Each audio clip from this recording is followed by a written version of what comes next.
Chandigarh mayor का चुनाव BJP ने जीत लिया है। इस चुनाव को विपक्ष ने गठबंधन का पहला मैच बताया था। आम आदमी पार्टी के सांसद राघव चड्ढा ने इस चुनाव को काफी महत्वपूर्ण बताया था और अपनी जीत की गारंटी दी थी। लड़ेगा और एक ऐतिहासिक निर्णायक जीत दर्ज कराएगा। आप इस आम चुनाव, इस चंडीगढ़ मेयर चुनाव को कोई साधारण आम चुनाव मत मानिए। ये एक ऐसा चुनाव है जिसमें पहली बार मुकाबला सीधा इंडिया बनाम भाजपा होने जा रहा है। लेकिन चंडीगढ़ मेयर का चुनाव बीजेपी के उम्मीदवार मनोज सोनकर ने जीत लिया है। बीजेपी उम्मीदवार को 16 वोट मिले, जबकि विपक्षी उम्मीदवार को 12 वोट मिले हैं। आप और कांग्रेस के पास कुल 20 वोट थे। पीठासीन अधिकारी ने उनके 8 वोटों को अमान्य घोषित कर दिया। किन हालात में ये वोट कैंसिल किए गए, इस पर ज्यादा जानकारी सामने नहीं आ पाई है। आप और कांग्रेस ने पीठासीन अधिकारी अनिल मसीह पर चुनाव में गड़बड़ी का आरोप लगाया है। चुनाव के नतीजे सामने आने के बाद इंडिया गठबंधन के नेताओं राघव चड्ढा और पवन बंसल ने एक जॉइंट प्रेस कॉन्फ्रेंस की।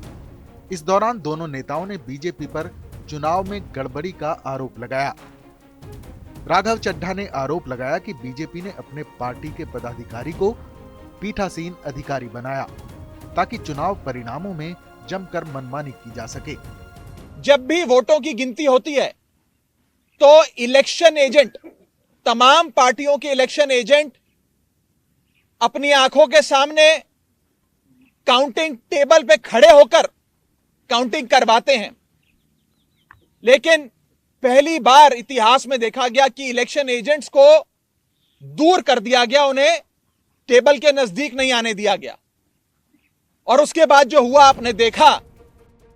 चंडीगढ़ मेयर का चुनाव पहले 18 जनवरी को होना था, लेकिन पीठासीन अधिकारी की तबीयत खराब होने की वजह से टल गया था। बाद में 30 जनवरी को मेयर चुनाव के लिए वोटिंग हुई, जिसमें बीजेपी उम्मीदवार को जीत मिली।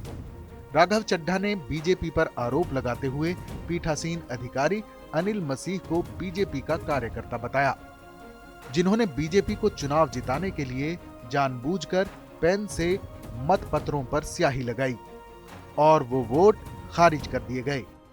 बीजेपी के आदमी थे, प्रिसाइडिंग ऑफिसर थे, इन्होंने आज किसी एजेंट को अपने पास नहीं आने दिया। इन्होंने सारे एजेंट्स को दूर धकेल दिया और खुद ही सारी वोट लेके बैठ गए। और बकायदा कैमरे के अंदर दिखाई दे रहा है कि किस तरह से वोट, जो हमारे वोट थे उनके ऊपर वो टिक मार्क करके उसको इनवैलिड, मतलब 2 टिक मार्क लग गए तो ये वोट इनवैलिड हो जाएगा। वो टिक मार्क करके इनवैलिड करते जा रहे हैं और फिर नीचे साइन कर रहे हैं। कुछ वोट पे मात्र साइन कर रहे हैं और कुछ वोट पे एक टिक मार्क और लगा रहे हैं। वो साफ साफ वीडियो में दिखाई दे रहा है। तो 36 वोट पड़ने थे, 36 में 16 इनके थे, 20 हमारे थे, 16 इनके पड़ गए। पहली बात तो आधा पौना घंटा लेट आए प्रिजाइडिंग अफसर।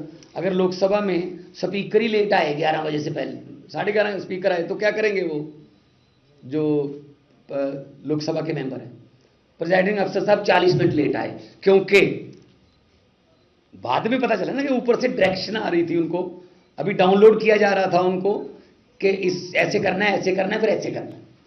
इलेक्शन हो गए, मैं देख रहा था, सारे जो बेल्ट बॉक्स में से निकाल के उन्होंने फिर ऐसे खोला,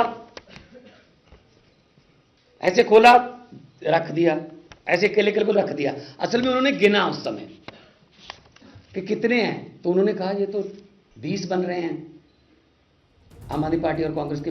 पंजाब के मुख्यमंत्री भगवंत मान ने भी पीठासीन अधिकारी अनिल मसीह पर चुनाव में गड़बड़ी का आरोप लगाया है। भगवंत मान के मुताबिक अनिल मसीह ने बीजेपी के वोटों के साथ कोई छेड़छाड़ नहीं की, जबकि आप और कांग्रेस के वोटों पर जानबूझकर पेन से टिक का निशान लगाया और उनको अमान्य घोषित कर दिया। भगवंत मान ने दावा किया कि अनिल मसीह की यह हरकत सीसीटीवी में कैद हो चुकी है।